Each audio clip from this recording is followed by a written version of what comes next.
La CAF, l'instance suprême du football africain, vient de tirer la sonnette d'alarme en déclenchant une série d'investigations de grande ampleur sur des événements pour le moins troublants ayant entaché les quarts de finale, opposant le Nigeria à l'Algérie et le Maroc au Cameroun.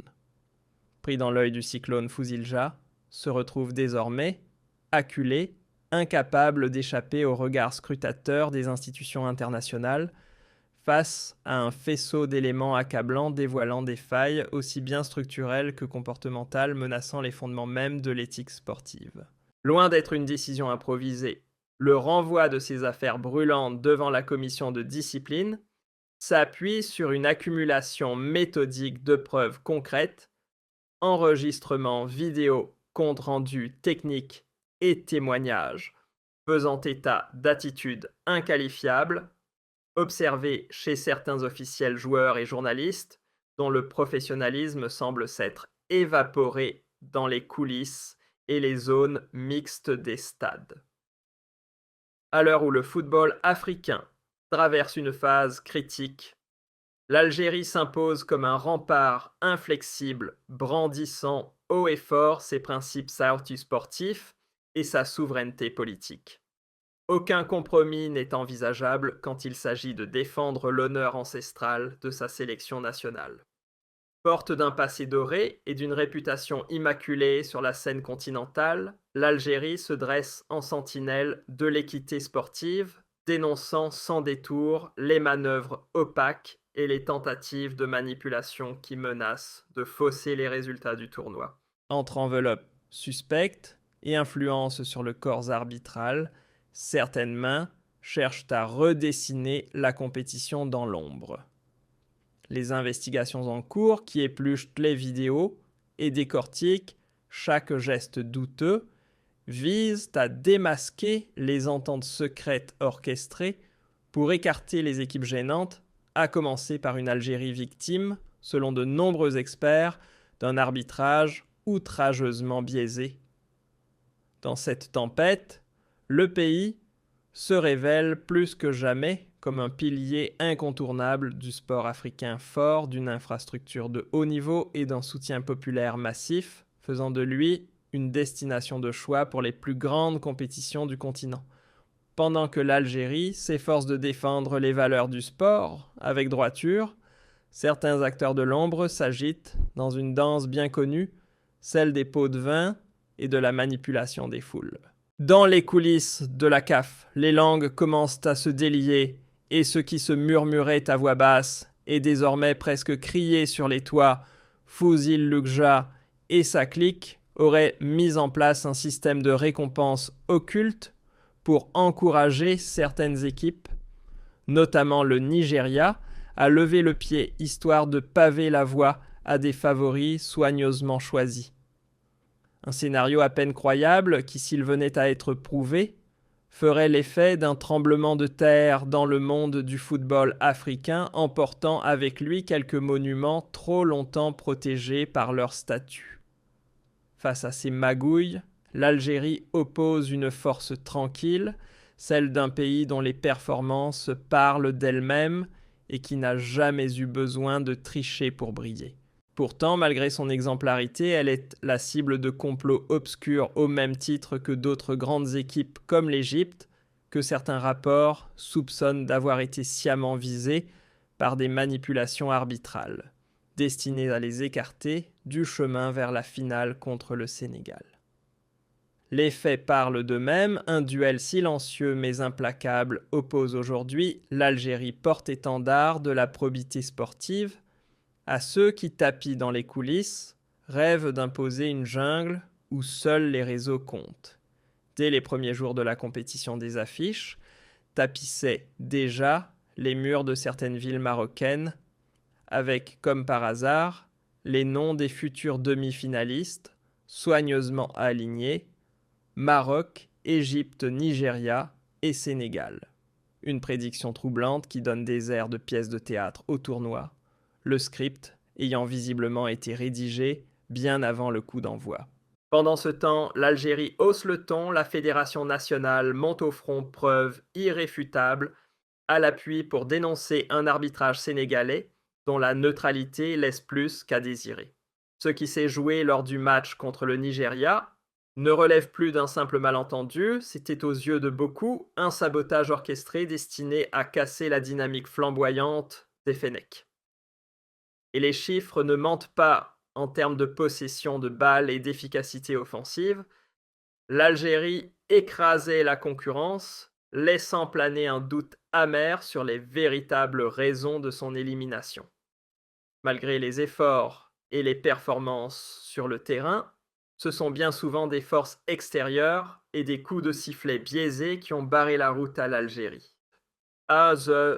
C'est précisément cette accumulation d'injustices flagrantes qui a fini par forcer la CAF à ouvrir une enquête officielle, une reconnaissance implicite mais précieuse qui marque une première victoire symbolique pour la diplomatie sportive algérienne. Dans les couloirs, on parle ouvertement d'enveloppes glissées à l'équipe nigériane de cadeaux somptueux, offerts à des décideurs complaisants et d'un climat nauséabond qui gangrène certaines fédérations jusqu'à la moelle. L'Algérie, forte de son influence régionale, refuse que ces dérives soient balayées sous le tapis.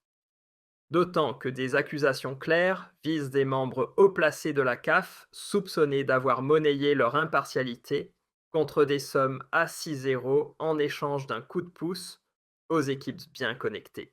Mais la colère algérienne n'est pas une plainte dans le vide, elle découle d'une certitude profonde que l'Afrique mérite mieux un football honnête, mérité, construit sur le travail et la sueur, et non sur les combines obscures de ceux qui veulent acheter des trophées avec leur carnet de chèques.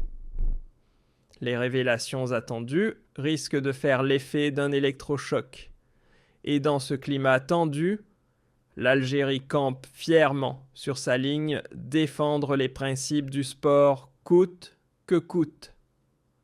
Fini le temps où l'on détournait le regard, pendant qu'on volait l'effort des autres dans l'impunité la plus totale. À présent, tous les projecteurs sont braqués sur cette affaire. La planète entière attend de voir comment seront sanctionnées ces atteintes graves à l'éthique des plus grandes compétitions africaines. Les attaques ciblant les arbitres et les organisateurs, les écarts de conduite, flagrants dans les zones mixtes, tout cela n'est que le reflet d'un système qui vacille paniqué par la pression grandissante. Mais du côté algérien, la riposte est claire. Les voix officielles haussent le ton et il est hors de question de laisser passer cette édition de la CAN sans demander des comptes à ceux qui ont transformé le tournoi en parodie. Cette farce organisée ne sera pas effacée à coups de silence ou d'arrangement, elle restera gravée comme une tache indélébile sur le front de ses instigateurs. Pendant ce temps, l'Algérie, fidèle à elle-même, reste debout, digne portée par sa droiture et son passé glorieux, un passé qui, contrairement à certains, n'est ni à vendre ni à acheter dans les coulisses mal éclairées du pouvoir. L'Algérie poursuit sa montée en puissance dans le paysage sportif africain, affirmant chaque jour un peu plus son statut de référence incontesté. Des rapports techniques solides confirment que ces progrès ne sont pas le fruit du hasard, mais le résultat d'une vision d'ensemble réfléchie, orchestrée à l'échelle nationale. Une ascension qui, sans surprise, suscite l'inquiétude de certains, ceux pour qui la domination algérienne dérange. Et tandis que l'enquête de la Confédération prend un tournant décisif, l'EJA se retrouve désormais sous le feu des projecteurs, sommé de rendre des comptes sur des écarts survenus sous son autorité ou via ses réseaux opaques. Mais l'Algérie, elle avance avec assurance. Elle dispose de toutes les cartes légales et diplomatiques pour faire éclater la vérité en pleine lumière, portée par un palmarès forgé, dans la sueur les titres et l'honneur. Ce pays ne se contente plus de défendre l'éthique du sport, il prend les devants pour redessiner les règles du jeu, loin des logiques viciées qui gangrènent les institutions. Tandis que certains manipulent les coulisses pour imposer leurs intérêts. L'Algérie, elle construit, investissant dans ses centres de formation, dans la jeunesse, dans des infrastructures durables.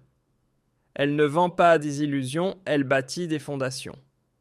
Alors que des fuites font état de tentatives de corruption pouvant atteindre 17 millions de dollars pour fausser le déroulement du tournoi, l'Algérie monte au créneau, pas question de laisser passer ce genre de pratiques sans les dénoncer sur la scène internationale. À la FIFA, comme auprès de l'opinion mondiale, elle trace une ligne rouge claire.